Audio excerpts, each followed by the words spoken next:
오늘 은혜 받으실 하나님 말씀은 사도행전 2장 42절에서 47절 본문으로 부흥하는 초대교회, 부흥하는 초대교회라는 제목으로 하나님의 말씀을 전하겠습니다. 제자들이 예수님 승천하시고 10일 동안 전혀 기도에 힘썼죠. 그리고 이제 오순절 바가의 다락방에 성령이 임하였습니다. 성령이 임하고 제자들과 초대교인들이 그냥 있을 수가 없었어요. 나갔습니다. 밖으로 나갔습니다. 그리고 베드로가 설교를 했어요. 베드로가 설교했을 때 3,000명이 예수님을 믿고 침례를 받았다고 사도행전에 기록하고 있습니다. 또한 사도행전 4장에 보면 그날은 5,000명이 설교를 듣고 예수님을 믿고 침례를 받았다고 기록되어 있는 것을 봅니다.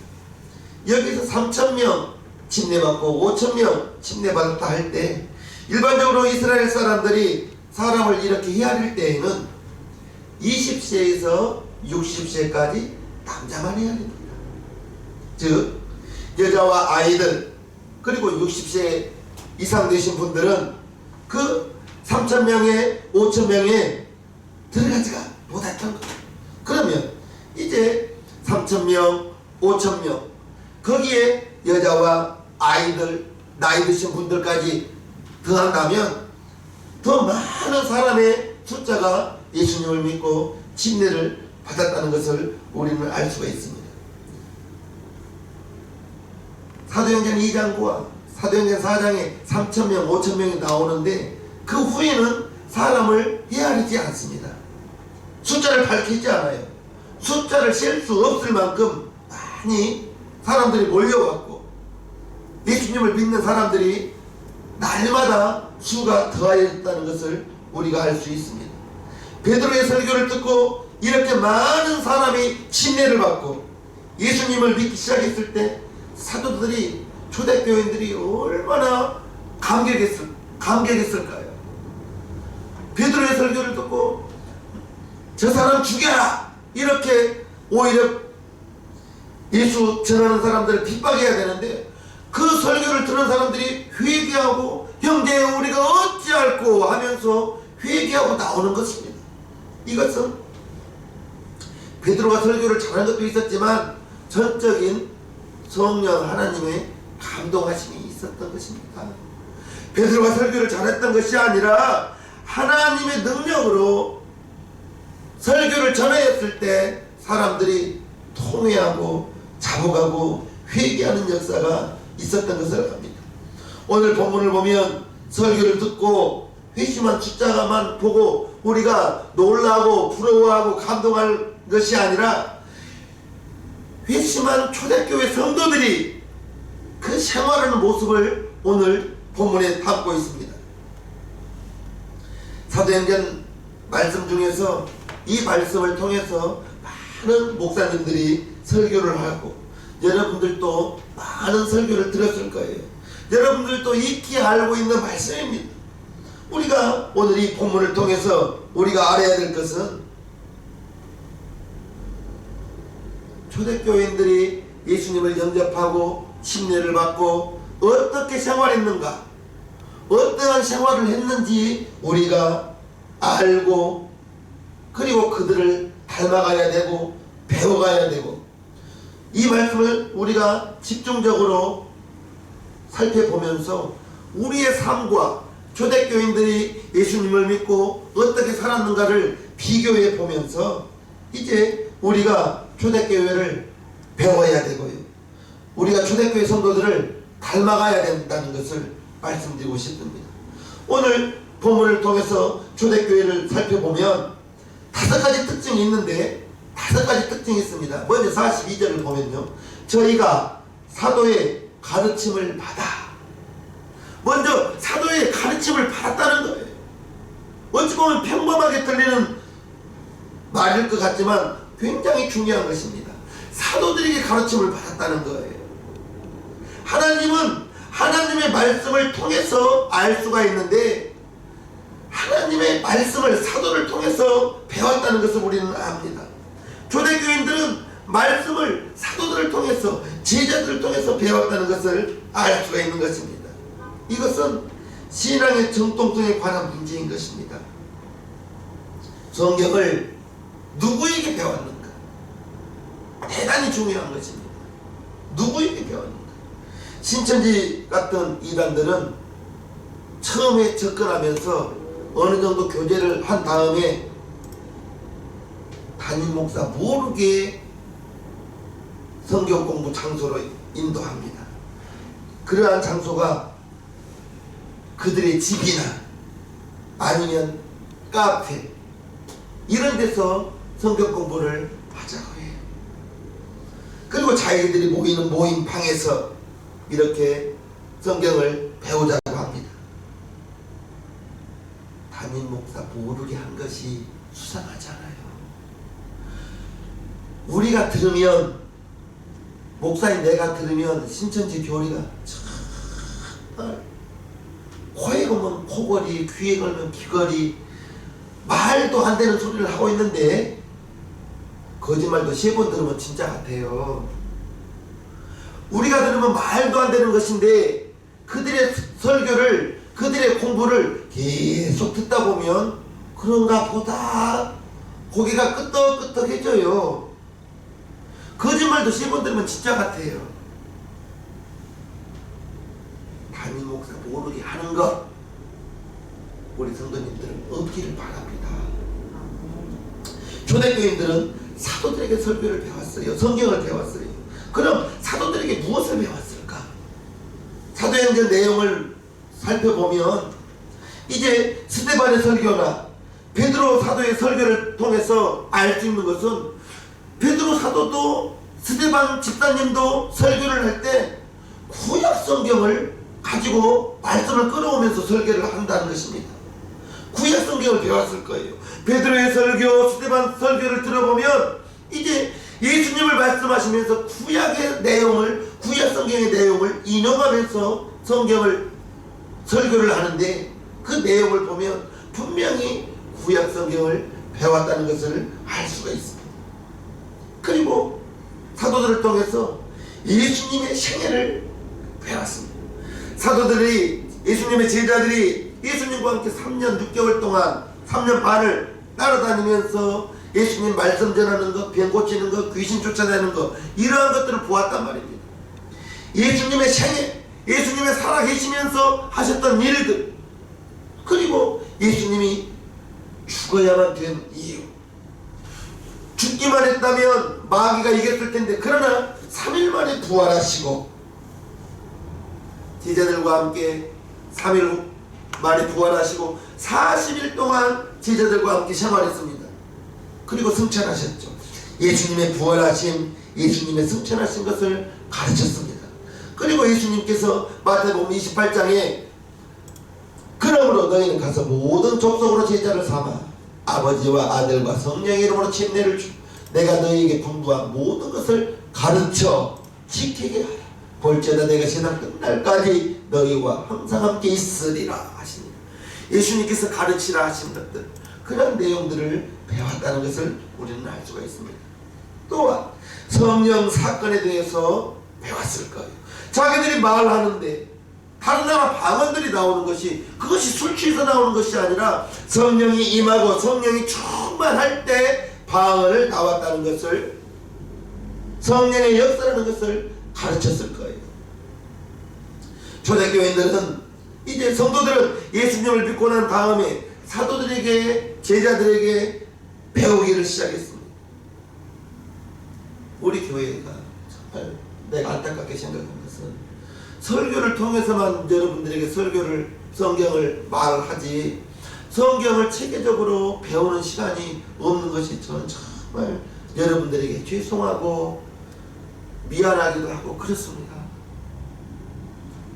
주일 오후 예배가 이렇게 부활된다면, 다시 해진다면 주일 오후 예배 시간은 성경을 어떤 교재를 가지고 차근차근 배워가는 시간을 가지려고 지금 계획하고 있습니다.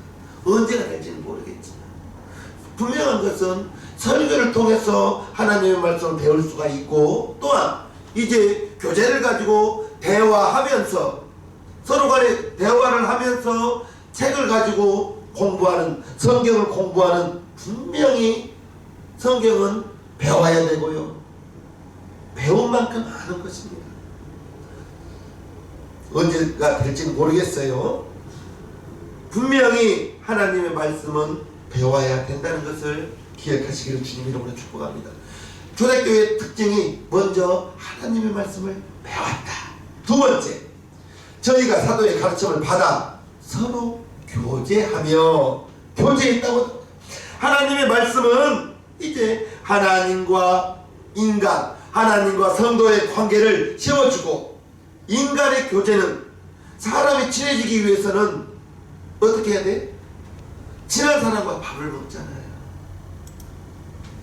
친한 사람과 이제 밥을 먹고, 남자들 같은 경우에는 같이 잠을 자면서 친해집니다. 학생 때, 중고등학생 때 같이 자면서 친해지기도 하고요. 그게 인간의 교제이거든요. 성도의 교제는 고린도후서 13장 13절에 주 예수 그리스도의 은혜와 하나님의 사랑과 성령의 교통하심이 너희 무리와 함께 있을지어다. 예배 마칠 때 축도의 내용이죠. 축도의 내용이 고린도후서 13장 13절로 축도하는 내용을 여기에 좀 더 붙여서 하는데, 성령의 교통하심이 이게 우리가 예수 안에서, 교회 안에서 나누어야 할 성령의 교제인 거예요. 예배 마칠 때 목사가 축복기도하는 축도를 통해서 이제 성령의 교통하심, 성령의 교통하심이 바로 성령 안에서 교제하는 것인데, 성령의 임재 속에서 성령이 가지시는 그러한 교제, 교회에서의 교제는 취미가 같은 사람들끼리 등산 가기 위해서 모이는 교제는 분명히 부작용이 나옵니다. 부작용이 나옵니다. 예수님과 하나님이 하나가 되었듯이, 이제 예수님과 제자들이 하나가 되었듯이 저와 여러분들이 교제로, 성령의 교제로 하나가 되어야 되는데, 다른 것으로 하나가 될 수는 없고, 성령의 교통하심, 성령의 교제를 통하여 저와 여러분들이 신앙생활 할 때 홀로 외롭게 하지 마시고 성령의 교제 안에서 저와 여러분들이 하나 되기를 주님의 이름으로 축복합니다. 먼저는 말씀을 배웠고, 그 다음에 성도 간의 교제가 있었고, 세 번째 특징은 떡을 떼는 교제였습니다. 저희가 사도의 가르침을 받아 서로 교제하며 떡을 떼며라고 나오는데, 여기서 떡을 뗀다는 것은 한 끼 식사를 먹는 그러한 떡이 아니고 성만찬을 의미하는 것입니다. 성만찬이 뭐예요? 예수님의 살과 예수님의 피를 나누는 그러한 성만찬인데, 성만찬에 대해서 요한복음 6장에 잘 설명해 놓았습니다. 요한복음 6장, 예수께서 이르시되 내가 진실로 전실로 너희에게 이르노니 인자의 살을 먹지 아니하고 인자의 피를 마시지 아니하면 너희 속에 생명이 없느니라. 내 살을 먹고 내 피를 마시는 자는 영생을 가졌고 마지막 날에 내가 그를 다시 살리리니 내 살은 참된 양식이요 내 피는 참된 음료로. 떡을 떼면서, 초대교인들은 떡을 떼면서 예수님의 살과 예수님의 피를 먹는 그러한 의미가 있는 것이 떡을 떼는 것입니다. 한 끼 식사로 식사 대용으로 떡을 먹는 것이 아니고 예수님의 살과 예수님의 피를 나누면서, 예수님의 살을, 떡을 먹으면서 예수님의 살을 우리가 먹는 것이다. 영원한 양식이요, 그리고 포도주를 한 잔 마시면서 예수님의 피로 이제 우리는 참 음료, 예수님의 살 마시고 먹고 예수님의 피 마시면서 예수님의 죽으심을, 예수님의 희생하심을 기념하는 것이 바로 성만찬, 떡을 떼며라고 말하고 있는 것입니다. 초대교인들은 떡을 떼면서 예수님의 죽으심과 예수님의 살과 예수님의 피에 대해서 기념했다는 것을 우리는 알 수가 있는 것입니다. 세 번째 특징이 떡을 떼면서 예수님의 죽으심과 예수님의 살과 피를 기념했다는 것을 알고, 네 번째 특징이 저희가 사도의 가르침을 받아 서로 교제하며 떡을 떼며 기도하기를 전혀 힘썼다. 초대교인들은 기도하는 것을 전혀 힘썼다고 말할 수가 있는 것입니다. 기도와 초대교회는 뗄래야 뗄 수가 없는 것입니다. 시작부터서 이제 예수님이 너희가 맨날이 못돼요. 아버지의 성령을 받을 터인데 전혀 기도에 힘쓸 때 초대교인들이 500명이 시작했지만 성령을 체험하고 성령을 받은 사람들은 120명이었습니다. 380명이 떠나가고 120명이 열흘 동안 전혀 기도에 힘썼을 때 그들이 성령을 받고 그때부터서 이제 성령의 시대가 시작되었던 것을 우리는 알 수가 있는 것입니다. 성령이 임할 때까지 열흘 동안 전혀 기도에 힘썼다는 것을 우리는 알 수가 있어요. 성령을 받은 초대교인들 그리고 하루에 3,000명이 5,000명이 그들이 교회로 몰려와서 예수님을 이름으로 침례를 받고 그들이 떡을 떼며 기도하기를 전혀 힘썼다고, 즉 제자들이 사도들이 3,000명 5,000명 들어오는 그 사람들에게 기도를 전혀 힘쓰도록 가르쳤다는 것을 알 수가 있는 것입니다. 침례받은 그들 3,000명 5,000명이 기도하기를 전혀 힘쓰는 장면들을 생각해 보면 얼마나 흐뭇하겠습니까? 사도행전 1장 14절에 보면요, 여자들과 예수의 모친 마리아와 예수의 아우들로 더불어 마음을 같이하여 전혀 기도에 힘씁니다. 기도할 때는 마음을 같이해서 전혀 힘쓸 때 혼자 기도한 것보다는 같이 기도하면 훨씬 은혜롭다는 것을 우리 신앙교회 성도님들은 기억하시기를 바랍니다. 성령 충만하기 위해서는 기도해야 되고요, 성령 충만한 후에도 성령 충만함을 유지하기 위해서는 기도가 계속 유지되어야 된다는 것을 기억하시기를 바랍니다. 기도 없는 기도가 없는 신앙생활은 참다운 신앙생활이 될 수가 없습니다. 어떤 목사님이 신앙생활은 기도생활이다 라고 말씀한 것을 들었습니다. 여러분에게 기도는 무엇입니까? 기도는 성도들의 생명줄과 같은 것입니다. 기도를 통해서 하나님께 나아가고, 기도를 통해서 나의 필요한 것을, 무엇보다도 나의 믿음을 지키기 위해서 기도 꼭 해야 된다는 것을 기억하시기를 바라면서, 기도는 하나님과 연결된 전화선과 같은 거라는 것을 기억하시기를 바랍니다. 그렇게 이제 성도가 하는 모든 일에 기도 없이 이루어질 수는 없다는 것을 기억하시기를 바랍니다. 기도의 초대교회 성도들은 마음을 같이하여 전혀 기도에 힘썼다는 것을 기억하시기를 바랍니다. 저와 여러분들에게도 말씀드립니다. 기도 습관입니다. 우목사는 사택에서 집으로 걸어오는 그 시간, 25분 정도의 그 시간도 혼자서 중얼중얼 하면서 가는 거예요. 어차피 걸어나가는 시간, 길거리 구경하면서 걸어가는 것이 아니라 걸어가면서도 방언으로 중얼중얼 하면서 걸어다니는 거예요. 우리 시장교회 성도님들, 여러분들이 하루에 이동하는 그 시간도 상당히 많습니다. 슈퍼에 가는 그 시간도 그냥 걸어가지 마시고, 지하철 타는 그 시간 전화기 보면서 그냥 가지 마시고, 버스를 타고 가는 그 시간도 전화기 보면서 그냥 가지 마시라고요. 그렇게 움직이는 지하철 안에서도 방언으로 중얼중얼 하면서 간다면 기도가 여러분들에게는 분명히 습관될 것입니다. 기도에 힘쓰시기를 주님 이름으로 축복합니다. 네 번째, 초대교회의 특징은 예배에 힘쓰는 교회였습니다.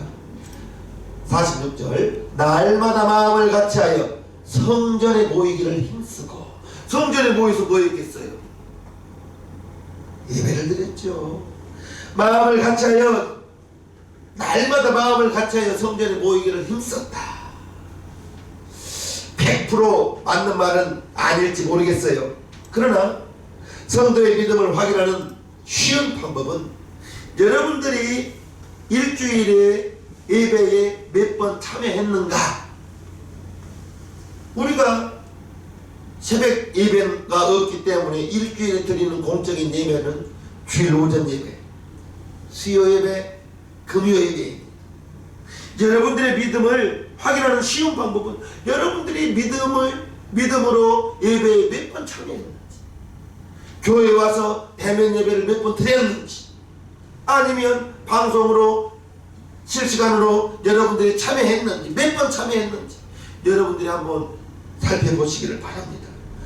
예배에 참여하는 것은 예배의 주인 되는 하나님을 뵙는 것이요, 하나님을 사랑하고 예배를 통해서 하나님께 나아가는 것이요, 하나님께 우리의 사랑을, 우리의 마음을, 우리의 몸과 마음을, 물질을, 기도를, 봉사를 예배를 통해서 하나님께 드리는 것입니다.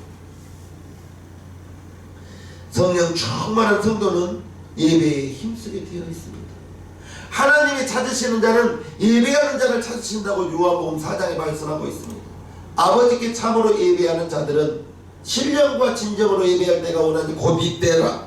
아버지께서는 이렇게 자기에게 예배하는 자들을 찾으십니다. 하나님은 영이시니 예배하는 자가 신령과 진정으로 예배할지니, 하나님이 찾으시는 자, 예배하는 자, 하나님이 기뻐하는 것, 예배를, 우리의 예배를 하나님은 기뻐한다는 것을 꼭 기억하시면서, 정말 우리 시장님교회 성도님, 우리 교회도 실시간으로 예배를 드리잖아요.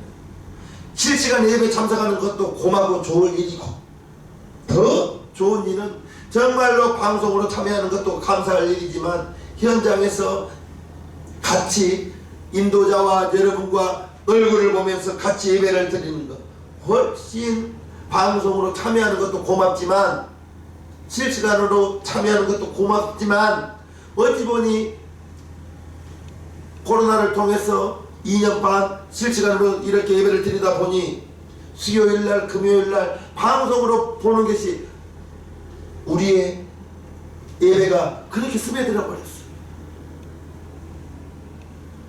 참여하지 않는 것보다는 감사하지만 수요 예배, 금요 예배, 대면 현장에서 드리는 것이 훨씬 좋사옵나이다. 형편이 안 되면 지금처럼 대면 예배 드려도 되고요.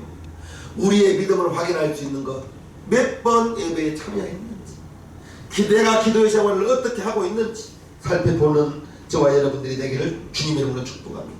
성령 충만한 성도는, 하나님을 사랑하는 성도는 예배를 소홀히 할 수가 없는 것입니다. 예배가 여러분들의 삶에서 1번 되기를 주님의 이름으로 축복합니다. 저와 여러분도 이제 앞으로 조금이라도 더, 지금보다 더 예배에 힘쓰고,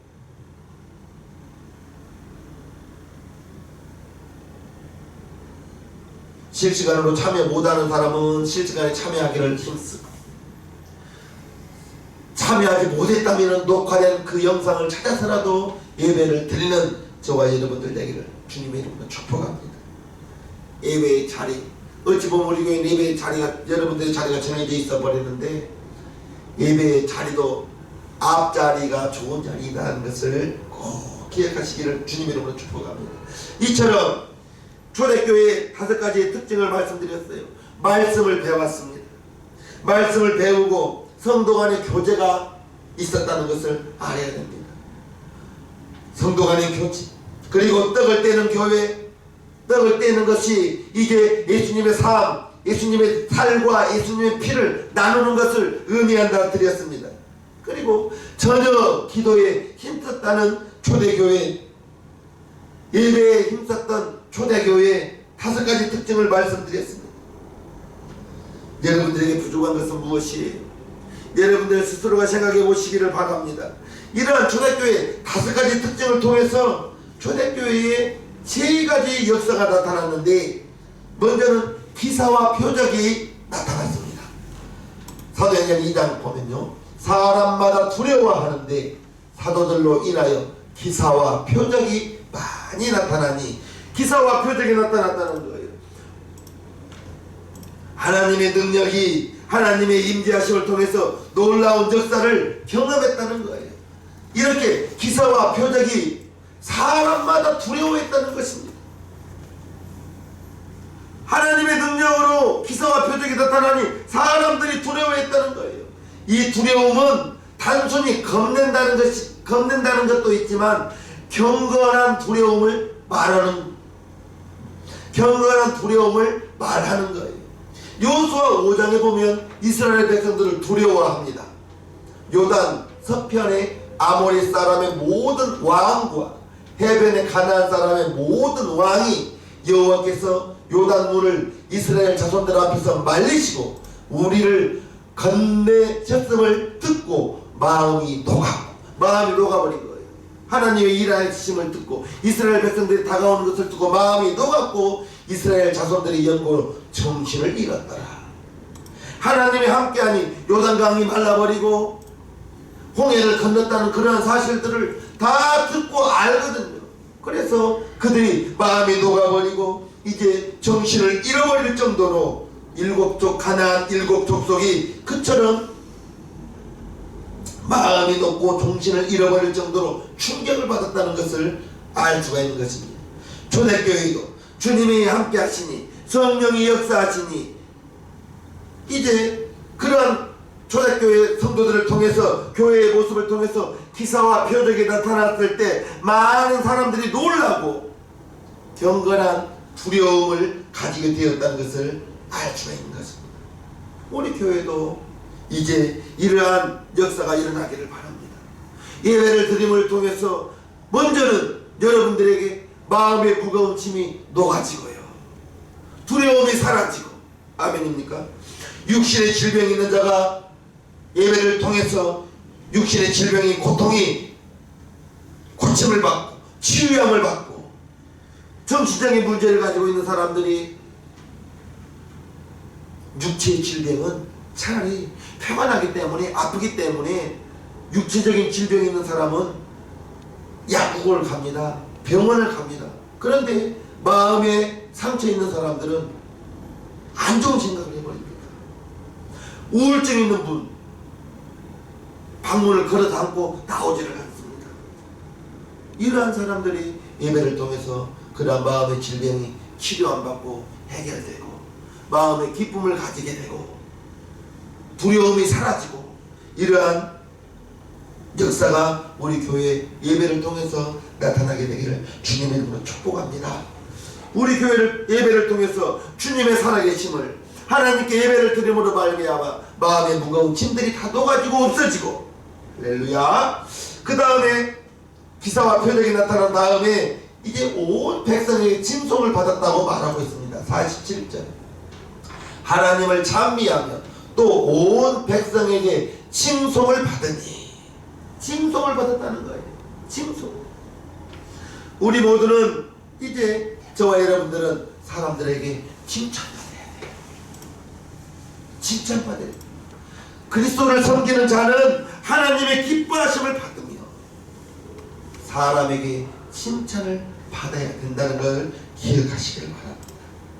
성령으로 충만하고 주님이 기뻐하시는 모습을 갖추면 교회 밖에 있는 사람들이 저와 여러분들을 아유 저 사람 교회 다니는 사람이 저런다고 이런 책망을 받아서는 안 됩니다. 우리는 칭찬받아야 돼요. 칭송받아야 돼요. 그래서 제가 몇 번 말씀드렸잖아요. 슈퍼에 가서 과일을 정말 밑에 있는 거 끄집어내서 가지고 나오면 주인이 볼 때 뭐라 생각하겠어요? 그냥 위에 있는 거 가져오세요. 뒤집어서 밑에 있는 좋은 것 추려 골라오지 마시고, 칭찬 듣는 우리 시생명교 성도님 모두가 되기를 바랍니다.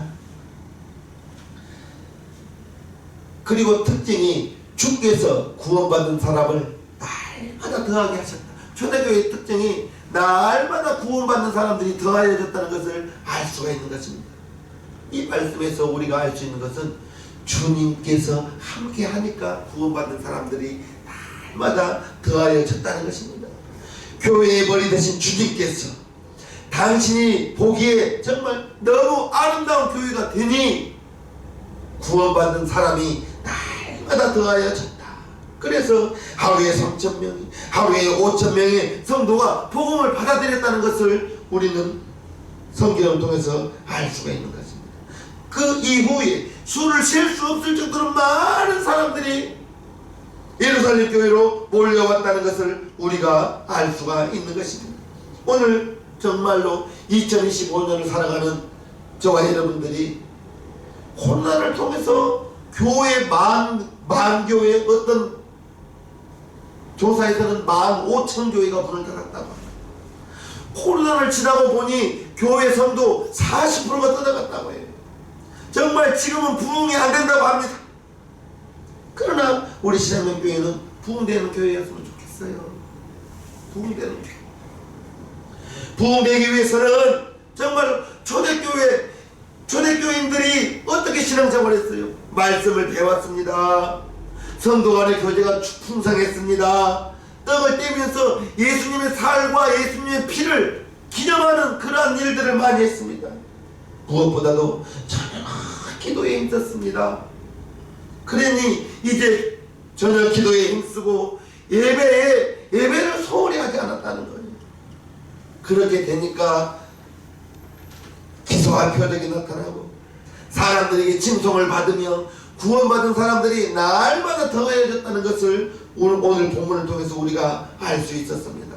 우리 신앙교회 성도님들, 우리의 생활하는 모습과 초대교회 성도들의 생활하는 모습을 비교해 보았어요. 여러분들에게 부족한 것은 채우시고요.